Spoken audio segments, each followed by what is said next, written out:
So we're going to make purple loosestrife tincture today. Purple loosestrife is grown wildly, especially along riverbanks and swampy areas. I've removed the aerial parts of the plant, and you can see the deep purple and green leaves that are in this bowl. I have 2 quart-sized canning jars and organic vodka.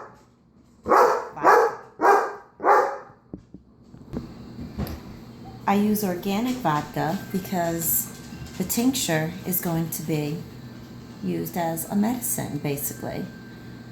Purple loosestrife is an astringent, has astringent qualities and mucilagenic qualities. So it not only dries but also soothes and adds a coating or a mucus. It's wonderful for dysentery, diarrhea, IBS symptoms.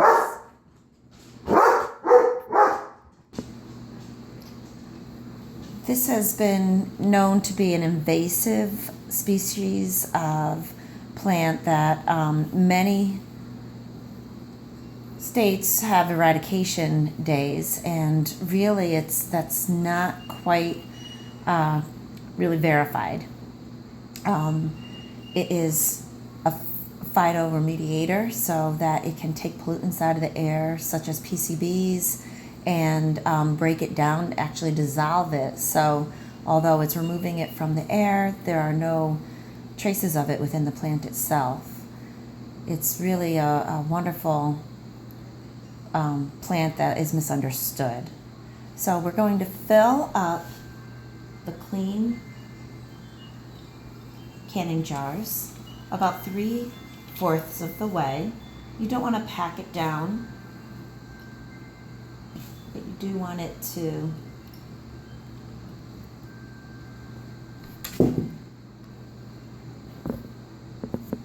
okay, I just dumped the plant matter back into the bowl because something before you add any herb when you're making a tincture, any plant matter to your canning jars, you want to break it down. You want to, if you have a Morton pestle, that would be great. So I'm just going to give this a nice, when I'm breaking down, I'm releasing the volatile oils from the plant matter so that it can really seep into the vodka. You want to use high percentage vodka. So this is 40% alcohol by volume. Anything up 40% and higher is what you want to look for.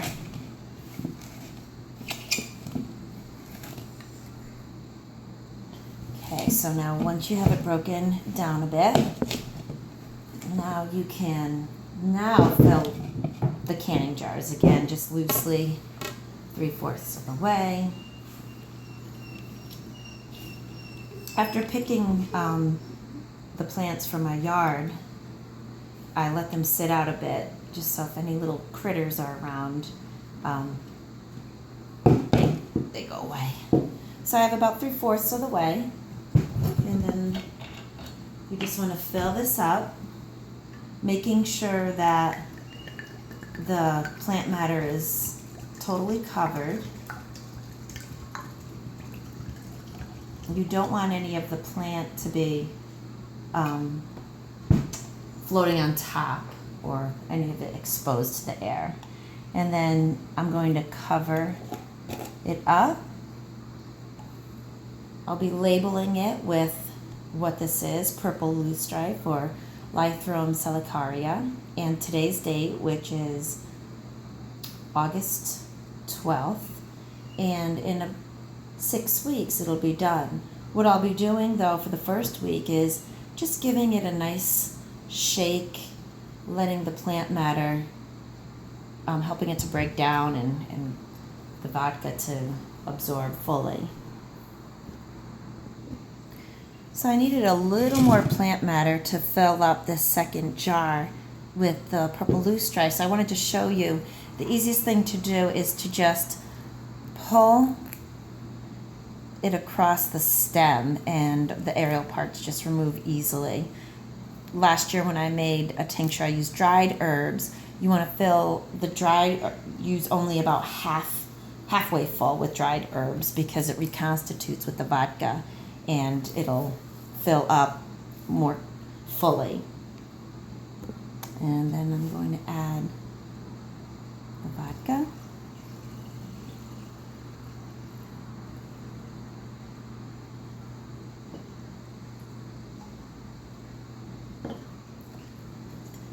Top on.